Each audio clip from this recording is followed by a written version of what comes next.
RSS ജീവിതമാണ്, എൻ്റെ വ്യക്തിത്വം രൂപപ്പെടുത്തുന്നതിൽ RSSന് വലിയ പങ്കുണ്ട്. നരേന്ദ്രമോദിയുടെ വാക്കുകളാണ്. എങ്ങനെ കാണുന്നു അങ്ങിതിനെ? നമുക്ക് എല്ലാവർക്കും അറിയാവുന്ന കാര്യമല്ലേ. RSS ജീവിതമാണ് എൻ്റെ വ്യക്തിത്വം രൂപപ്പെടുത്തിയത് RSS ആണ്. അല്ലെങ്കിൽ നരേന്ദ്രമോദി ഗുജറാത്തിലെ ഒരു സ്കൂൾ അധ്യാപകനായി മാറും, ഭാര്യയും ഭർത്താവും സ്കൂൾ അധ്യാപകരായി മാറും. പിണറായി വിജയനോട് ചോദിച്ചാൽ നിങ്ങളെന്താ പറയുക? അദ്ദേഹം പറയും കമ്മ്യൂണിസ്റ്റ് പാർട്ടി മഹത്തായ ആശയമാണ്, ജീവിത രീതിയാണ്, എന്നെ രൂപപ്പെടുത്തിയത് പാർട്ടിയാണ്. അങ്ങനെ അതിൽ ഈ രണ്ട് പറയുന്നതിനും തിരിച്ച് പറഞ്ഞാൽ അതിൽ ന്യൂസ് ഉണ്ട്, ഇതിൽ ന്യൂസ് ഇല്ല. കാരണം ഇതൊരു യാഥാർത്ഥ്യമാണ്.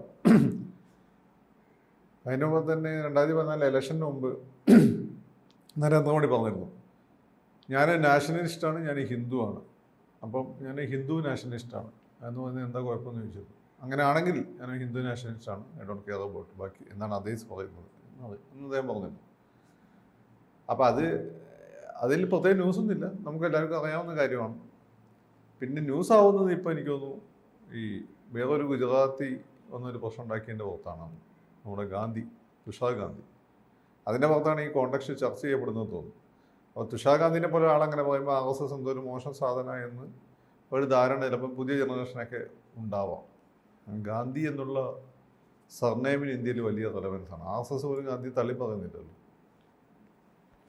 സുബ്രഹ്മണ്യ സ്വാമിയൊക്കെ അല്ലേ തള്ളി പറയില്ല, പിന്നെ എന്താ സായി ദീപക്കോ അങ്ങനെയുള്ള കുറച്ചാളുകളല്ലേ തള്ളി പറയില്ല. ഇവരൊന്നും RSS നേരിട്ട് ഇവരൊന്നും ഇവരൊക്കെ RSSനെക്കാളും വലിയ RSS കളിക്കുന്ന ആളുകളാണ്.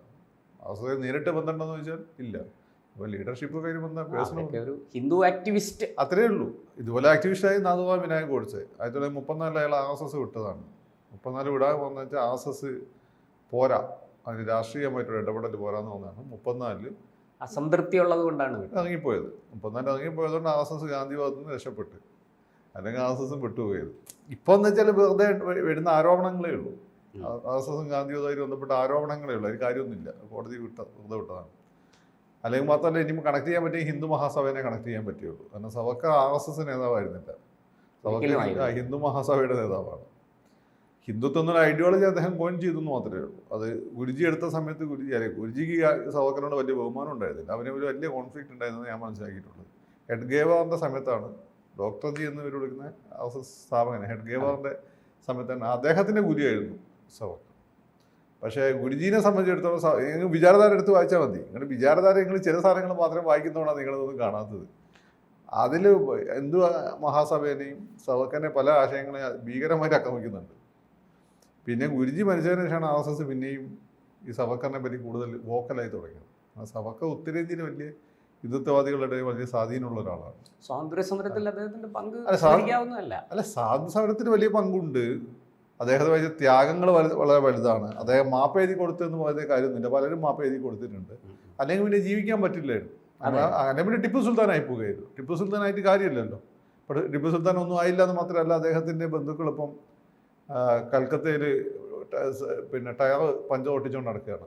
എന്നാൽ അതേസമയം ബ്രിട്ടീഷുകാർ കോംപ്രമൈസ് ചെയ്ത തിരുവിതാംകൂർ റോയൽ ഫാമിലി, ഹൈദരാബാദ് നവാബ്, കർണാട്ടിക് നവാബ്, ഇവരൊക്കെ ഇപ്പോൾ ഇന്ത്യയിലെ ഏറ്റവും റിച്ചസ്റ്റ് ഫാമിലീസാണ്.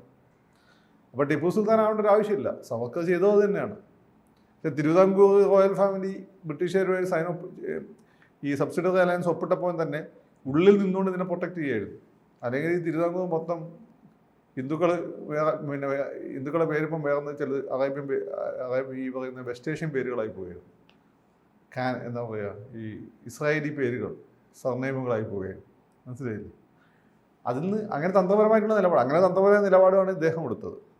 സവക്കറിനെ സംബന്ധിച്ചിടത്തോളം സവക്കറിൻ്റെ ചില ആശയങ്ങൾ ഇപ്പം RSS ഗുരുജി ഒക്കെ പറയുന്നത് മുസ്ലിങ്ങളെയും ക്രിസ്ത്യാനികളെയും കമ്മ്യൂണിസ്റ്റുകളെയും ആഭ്യന്തര ശത്രുക്കളായി പറയുന്ന ഒരു ഭാഗമുണ്ടല്ലോ. അത് അന്നത്തെ പ്രത്യേക കോണ്ടെക്സ്റ്റ് പറയുന്നതാണ്. മുസ്ലിംസ് വയസ്സാമ്പാദം ഉന്നയിക്കുന്നു, ക്രിസ്ത്യൻ മിഷണറീസ് എന്നാലും നമ്മൾ കത്തോലിക്കരല്ലേ അത് പറയുമ്പോൾ എടുത്ത് പറയും പ്രൊട്ടസ്റ്റന്റുകാർ, അവർ ഹിന്ദു ദൈവങ്ങളെയൊക്കെ ഭീകരമായിട്ട് ആക്രമിക്കുന്നു, മതപരിവർത്തനം ആയിട്ട് മുന്നോട്ട് പോകുന്നു. ബ്രിട്ടീഷുകാരെ സപ്പോർട്ട് ഇല്ലായിരുന്നു കേട്ടോ. ബ്രിട്ടീഷുകാർ പൊതുവെ ഓപ്പൺ സപ്പോർട്ട് ആയിരുന്നില്ല, ആദ്യം മനസ്സിലാക്കണം. ബ്രിട്ടീഷുകാർക്ക് അതായത് ഇന്ത്യൻ്റെ സെൻസിബിലിറ്റിയെ തൊട്ട പ്രശ്നമാണ്. അവർക്ക് 1857 ശേഷം അവർ ഓപ്പൺ ആയില്ല. തിരുവിതാംകൂറിലൊക്കെ കുറച്ച് പണി നടക്കാൻ ഇവിടെ റെസിഡൻ്റ് ആയതുകൊണ്ടാണ്. റെസിഡൻറ്റ് കുറച്ച് ഇൻഡിപെൻഡൻ്റ് ആണ്. അപ്പം അതുപോലത്തെ കമ്മ്യൂണിസ്റ്റുകാർ ഇപ്പോൾ ഇന്ത്യയിലെ 13 ഉപദേശീയതകളെ പറ്റി അഡ്രസ്സ് ചെയ്തുകൊണ്ടിരിക്കുകയായിരുന്നു. അപ്പോൾ ഇങ്ങനെയുള്ള കാരണങ്ങൾ കൊണ്ടാണ്, അല്ലെങ്കിൽ അവർ ഇൻ്റർനാഷണലിസമായി മുന്നോട്ട് വെച്ചത്. ഗുരുജി അത് പറഞ്ഞു. അതിനിപ്പുറത്ത് ഗുരുജി മുസ്ലിങ്ങളും ക്രിസ്ത്യാനികളൊക്കെ തന്നെ നമ്മുടെ ഇതിൻ്റെ ഭാഗമാണ്.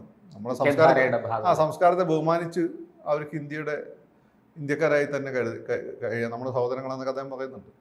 വിശ്വാസത്തിലുള്ള മാറ്റമാണ്, മതപരിവർത്തനം ചെയ്യപ്പെട്ടതാണ് എന്നൊക്കെ അദ്ദേഹം പറയുന്നുണ്ട്. എന്നാൽ മറ്റേ കക്ഷി അങ്ങനെ അല്ല. സവർക്കർ വൈപ്പ് ഔട്ട് ചെയ്യാൻ പറയുകയാണ്. സവർക്കറിന് ഈ വന്ന് കുറച്ചൊരു കിറക്കുണ്ടായിരുന്നു. ഗുരുജീൻ്റെ ഒരു കാര്യം നിങ്ങൾ, ഗുരുജി സോപ്പറാണ്, വളരെ ബാലൻസ്ഡ്. സവർക്കറിന് ഉൾക്കൊള്ളാനുള്ള ഗുരുജീനെ പിന്നെ RSSന്റെ നേതാവായതുകൊണ്ട് പിന്നെ RSSന് പ്രത്യേക രീതിയിൽ ഫോക്കസ് ചെയ്യപ്പെടേണ്ട ചില ആളുകളുടെ ആവശ്യമായതുകൊണ്ട് ഗുരുജീനെ ആ രീതിയിൽ അവതരിപ്പിച്ചതേ ഉള്ളൂ. അദ്ദേഹം സത്യത്തിൽ ആ സവർക്കറിനെ വെച്ച് നോക്കുമ്പോൾ അദ്ദേഹം മഹാത്മാവാണ് എന്ന് പറയേണ്ടി വരും. ശരിക്കും മനസ്സിലാക്കി കഴിഞ്ഞു. സവർക്കർ ഒരു രക്ഷയാണ്. അവർക്ക് മുസ്ലിങ്ങളൊക്കെ വൈപ്പ് ഔട്ട് ചെയ്യാൻ തന്നെ പോകുന്ന ആളാണ്. പക്ഷേ അദ്ദേഹം സ്വാതന്ത്ര്യ സമരത്തിൽ അദ്ദേഹത്തിൻ്റെ പങ്ക് നിസ്തുലമാണ്. ഒരു ജനറേഷനെ മൊത്തം ഇൻഫ്ലുവൻസ് ചെയ്യാൻ പറ്റിയിട്ടുണ്ട്. പിന്നെ പ്രശ്നമുണ്ട്, എടുത്തിയാട്ടക്കാരനായിരുന്നു, സാഹസികനായിരുന്നു, എടുത്തിയാട്ടക്കാരനായിരുന്നു. അവസാന നിമിഷം വരെ ഉണ്ടായിരുന്നു. മുഖ്യധാര ചിന്താഗതിയായിട്ട് അദ്ദേഹം ഒത്തുപോയിരുന്നില്ല. അതേസമയം പ്രാക്ടിക്കലായിരുന്നു. വൈകിട്ടാണെങ്കിൽ അദ്ദേഹം പ്രാക്ടിക്കലാവും. ഉദാഹരണം, അദ്ദേഹത്തിൻ്റെ മോഡൽ ഇറ്റാലിയൻ മോഡലായിരുന്നു. ഇറ്റലി ബെനഡിക്റ്റോ മുസോളിനി അല്ല, ഈ പറയുന്ന മസീനി, ജോസഫോ മസീനി എന്ന ഇറ്റാലിയൻ യൂണിഫിക്കേഷൻ്റെ ആളുകളുണ്ട്. അവരിൽ നിന്നാണ് അദ്ദേഹം എന്ത് ഉൾക്കൊണ്ടത്, പാഠങ്ങൾ ഉൾക്കൊണ്ടത്. ഇറ്റലി ഇതുപോലെ ഇന്ത്യ പോലെ അങ്ങനെ ഒരു ജിയോഗ്രഫിക്കൽ ടേം മാത്രം ഒരു നേഷൻ ആയിരുന്നില്ല. പക്ഷേ അത് എന്നാണ് സായിപ്പന്മാർ പറയുന്നത്, it is just a geographical term. Metternich എന്ന് വന്നിട്ടുള്ള അന്നത്തെ ഓസ്ട്രിയയുടെ ചാൻസലറും യൂറോപ്പിൽ ഏറ്റവും പ്രധാനപ്പെട്ട 1840 കാലഘട്ടത്തിൽ ഏറ്റവും പ്രധാനപ്പെട്ട പൊളിറ്റീഷ്യൻ അദ്ദേഹം പറഞ്ഞ Italy is nothing but a geographical term. Valentine Chirol എന്ന ആളാണ് ഇന്ത്യനെ പറ്റി പറഞ്ഞത്, India is nothing but a geographical term. ജിയോഗ്രഫിക്കലായി പറഞ്ഞ ടേമേ ഉള്ളൂ, അത് നാഷണൽ എന്നല്ലെന്ന് പറഞ്ഞത്. അപ്പം അങ്ങനെ കിടന്ന ഇറ്റലിയെ യോജിപ്പിച്ച് ഇന്ന് കാണുന്ന ഇറ്റലിയാക്കിയ ആളാണ് ജോസഫ് മസീനി, ഗരീബാൾഡി. ഇവരൊക്കെ ആയിരുന്നു ഇദ്ദേഹത്തിൻ്റെ ഇൻസ്പിറേഷൻ. ഗാന്ധിയുടെ ഇൻസ്പിറേഷൻ പക്ഷേ ഡിഫറൻ്റ് ആയിരുന്നു. ഗാന്ധിയുടെ ഇൻസ്പിറേഷൻ ഭഗവത്ഗീതയും ജീസസ് ക്രൈസ്റ്റും തോറോയും ഇസ്ലാമിലെ നീതിബോധവും ഇതൊക്കെയായിരുന്നു ഗാന്ധിയുടെ. ഇത് രണ്ട് സ്ട്രീമിൽപ്പെട്ട ആളുകളാണ്. പക്ഷേ ഗാന്ധി ഉൾപ്പെടെയുള്ള ആളുകളെ ആ ജനറേഷൻ സ്വാധീനിച്ച ആളാണ് സവർക്കർ. സവർക്കർ നേരത്തെ വന്നു, പെട്ടെന്ന് പോയി. നേരത്തെ വന്നതുകൊണ്ട് തന്നെ ചില സിനിമാ താരങ്ങൾ നമ്മൾ കണ്ടില്ല. റഹ്മാൻ ഇവിടെയുള്ളപ്പോൾ ആരെക്കാണ് മമ്മൂക്കയും ലാൽസാദും കഴിഞ്ഞ് നടന്ന് സൂപ്പർ സ്റ്റാർ ആകുമെന്ന് എഴുതിയിരുന്ന ആളാണ്. പെട്ടെന്ന് പക്ഷേ അങ്ങ് ഡിമ്മായി പോയി. ശങ്കർ, അതിനുശേഷം വന്ന സുരേഷ് ഗോപിയും ജയറാമൊക്കെ സൂപ്പർ സ്റ്റാർസായി. അതേപോലെയാണ് ഗാന്ധിജിയും നെഹ്റുവൊക്കെ വന്നത്. അപ്പോൾ സവർക്കറിൻ്റെ അദ്ദേഹത്തിന് ചില പ്രോബ്ലം ഉണ്ടായിരുന്നു. അദ്ദേഹം ഈ പറയുന്നതിൻ്റെ ഒരു ബാലൻസ്ഡ് ആയിരുന്നില്ല. അങ്ങനെയൊക്കെ പ്രശ്നം ഉണ്ടായിരുന്നു. പക്ഷേ അദ്ദേഹം സ്വാതന്ത്ര്യ സമരത്തിൽ അദ്ദേഹം ചെയ്ത സേവനം നിസ്തുലമാണ്. അത്രയും അദ്ദേഹത്തിൻ്റെ ത്യാഗങ്ങൾ സഹിച്ച ആരുണ്ട്. അന്നമാൻ ജയിലിലാണെങ്കിലും അതുപോലെ തന്നെ പിന്നെ വീട്ടു തടങ്കലിലായിരുന്നു. പക്ഷേ ഈ എടുത്തുകാട്ടുണ്ടായിരുന്നു. എടുത്തേടത്തെ പ്രശ്നമുണ്ട്. നമ്മൾ ഇതിലിപ്പോൾ RSS മോഡി പറഞ്ഞതിൽ പ്രത്യേകിച്ചൊന്നും പറയാനില്ല. കാരണം വെച്ചാൽ നമുക്ക് അറിയാവുന്ന കാര്യമല്ലേ. അതുകൊണ്ടാണ് ഞാൻ അതിലധികം ഫോക്കസ് ചെയ്യാത്തത്. പക്ഷേ ഇന്നത് ലോകം ഇപ്പോൾ കേവലം 15 മണിക്കൂർ കൊണ്ട് അത് 10 ലക്ഷം പേരാണ് ആ ഇൻ്റർവ്യൂ കണ്ടു കഴിഞ്ഞിരിക്കുന്നത്.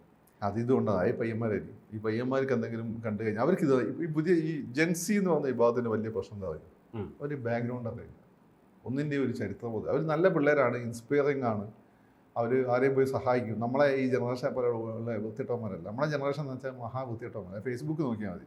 ഇപ്പോൾ പ്രശാന്തിനെ പറ്റി എന്തെങ്കിലും ആരോപണം വന്നു, അത് നിജസ്ഥിതി പോലും നോക്കാതെ പ്രശാന്തിനെ അങ്ങോട്ട് കൊന്നുകളയുക എന്നുള്ളതാണ് ഫേസ്ബുക്കിൻ്റെ രീതി. എന്നാൽ ഈ പയ്യന്മാരെ ഇൻസ്റ്റയാണ് അവരുടെ. അവരങ്ങനെയല്ല, അവരെല്ലാം രണ്ട് സൈഡും ഒക്കെ ആലോചിച്ചിട്ടൊക്കെ ഒന്ന് കമൻറ്റൊക്കെ ഇട്ടുള്ളൂ. അങ്ങനെ ആളുകളെ കൊല്ലുക എന്നുള്ള രീതിയിൽ അവർക്കില്ല. പിന്നെ ഏതൊരു കാര്യത്തിന് അവർ ഇറങ്ങിപ്പോകപ്പെടും. എന്നാൽ അവർക്കൊരു ചരിത്രബോധം അല്ലാത്തതിൻ്റെ പ്രശ്നം, ഹൈപ്പിൽ ജീവിക്കുന്നതിൻ്റെ പ്രശ്നമാണ്. ഇപ്പോൾ നമ്മൾ കാണാൻ ചില ഇടയ്ക്ക് എനിക്ക് ജോഷി സാറിൻ്റെ ഒരു സിനിമ ഉണ്ടായി. ജോഷി സാറും മോഹൻലാലും കൂടി ചെയ്യാൻ പോകുന്ന ഒരു സിനിമ എന്തായാലും തമ്പാൻ അങ്ങനെ തോന്നുന്നുണ്ട്. ഇടയ്ക്ക് ഈ സിനിമ മുടങ്ങി. അപ്പോൾ ഈ പയ്യന്മാർ ഇട്ടൊരു കമൻറ്റാണ്, മോഹൻലാലിൻ്റെ ഡേറ്റ് എന്താ ക്ലാഷ് ചെയ്ത പ്രശ്നം. അപ്പം ഇവന്മാരിട്ടൊരു ഇതാണ്, മോഹൻലാൽ ഇല്ലെങ്കിൽ എന്താണ് മറ്റേ ആവേശത്തിന് അമ്പാന്ന് പറഞ്ഞ പയ്യനില്ലേ, അവനില്ലേ. മോഹൻലാൽ എവിടെ കിടക്കുന്നു, അമ്പാന്ന് പറഞ്ഞ ക്യാരക്ടർ ചെയ്ത് അവൻ എവിടെ കിടക്കുന്നു. ആനയാണ് നമ്മൾ വ്യത്യാസം. ഈ അമ്പാൻ ചെയ്തോ ആ പയ്യൻ പോലും അത് പറയില്ല, അവന് വേറെ അമ്മാവുന്നതായി, അവൻ പോലും അത് പറയില്ല. പക്ഷേ ഈ പയ്യന്മാരിട്ടത് മോഹൻലാലിന് തുല്യമാണ് ഈ അമ്പാൻ ചെയ്ത്. അപ്പം ഞാനിങ്ങനെ ഒരു ധാരണയില്ല. അപ്പോൾ ആ പിള്ളേർക്ക് ഇത് കേൾക്കുമ്പോൾ വലിയ ഹൈപ്പായി. നമുക്ക് മോഡി ആരാണ്, RSS എന്താണെന്നൊക്കെ അറിയാവുന്നതുകൊണ്ട് നമുക്കിതൊരു ഹൈപ്പല്ല. മോദി വളരെ കൃത്യമായിട്ട് പറയുന്നത്, ഈ സുപ്രീം കോടതി പറഞ്ഞ സ്റ്റേറ്റ്മെൻ്റ് ഉണ്ടല്ലോ, ഹിന്ദുത്വം ഒരു ലൈഫ് സ്റ്റൈലാണ്, ജീവിത രീതിയാണ്. മോദിയും അതുപോലെയാണ് പറയുന്നത്, RSS ഒരു ജീവിത രീതിയാണ്. അല്ല, അതാണ് ഇപ്പോൾ ഞാനിപ്പോൾ ഹിന്ദുയിസം ഒരു ജീവിത രീതി എന്ന് ഞാൻ പറയും. ഹിന്ദുത്വം വരുമ്പോൾ അത് കുറച്ചൊരു പൊളിറ്റിക്കലായിട്ട് വരും, ഒരു രാഷ്ട്രീയം ഉണ്ട് അതിൽ. അപ്പം പക്ഷേ വെറും ജീവിത രീതിയായി നിന്ന് കഴിഞ്ഞാൽ ഇത് നിൽക്കാൻ പറ്റില്ല. ഇതിനെ ആളുകൾ മതം മാറ്റിക്കളയും. കുറച്ചുകൂടെ പ്രാക്ടിക്കൽ അത് കുറച്ച് പ്രാക്ടിക്കലും കുറച്ച് റിസൈലന്റും കുറച്ച് മിലിറ്റന്റും ആവണം, അല്ലെങ്കിൽ നിൽക്കാൻ പറ്റില്ല. മറ്റുള്ളവർ മിലിറ്റന്റ് ആകുമ്പോൾ നിങ്ങൾ ഇത് പറഞ്ഞുകൊണ്ടൊന്നും കാര്യമില്ല. അതാണ് RSS ചെയ്തത്. അപ്പോൾ അതുകൊണ്ട് RSS അതിൻ്റെ ഒരു എന്താണ് കോറായിട്ട് ഒരു ഗാർഡിയനാണ്.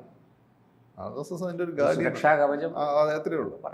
RSS ഉള്ളതുകൊണ്ടാണ് ഇപ്പോൾ ഹിന്ദുക്കൾ നിന്നു പോകുന്നത്. അതാണ് മോദിയും പറഞ്ഞത്. അത് പക്ഷേ ആളുകൾക്ക് ഉൾക്കൊള്ളാൻ കുറച്ച്, നമുക്കിതിൻ്റെ ചരിത്രം അറിയാവുന്നതുകൊണ്ടും എന്താണ് ലോക ചരിത്രം അറിയാവുന്നതുകൊണ്ടും നമുക്കത് അറിയാം. ഈ 3 മതങ്ങളും, ഞാനും ഇസ്ലാമിൽപ്പെട്ട ആളല്ലേ, സെമിറ്റിക് മതത്തിൽപ്പെട്ട ആൾ. എനിക്കത് ക്രിസ്തു മതത്തിന് എസ്പെഷ്യലി ഞാൻ ഈ പൊട്ടഷൻ്റെ അല്ല പറയുന്നത്, കത്തോലിക്കരെയും ഈ ന്യൂ ടെസ്റ്റ്മെന്റ് ബൈബിൾ എനിക്ക് ഭയങ്കര ഇഷ്ടമാണ്. ഹിന്ദു മതം എനിക്ക് വളരെ നന്നായിട്ട് അറിയാം. അപ്പോൾ അതുകൊണ്ട് നമുക്കിതൊക്കെ അറിയാവുന്നതുകൊണ്ട് നമുക്കിത് അറിയാം. പക്ഷേ മറ്റുള്ളവരെ സംബന്ധിച്ചിടത്തോളം അവർക്കത് മനസ്സിലാവണമെന്നില്ല. RSS ഞാനീ പറഞ്ഞ പോലെ അല്ല അവർ കാണുന്നത്. അവർ കാണുന്നത് അതിൻ്റെ ഫാസിസ്റ്റ് ഓർഗനൈസേഷനായിട്ട്. അതിന് പിന്നിൽ അജണ്ടയുണ്ട്. നമ്മൾ ഈ മുൻവിധികൾ മാറ്റി വെച്ച് ആലോചിച്ചാൽ മതി. കൂടുതൽ വാർത്തകളും വിശേഷങ്ങളും നിങ്ങളിലേക്ക് എത്താൻ ABC മലയാളം സബ്സ്ക്രൈബ് ചെയ്യുക, ബെൽ ബട്ടണും അമർത്തുക.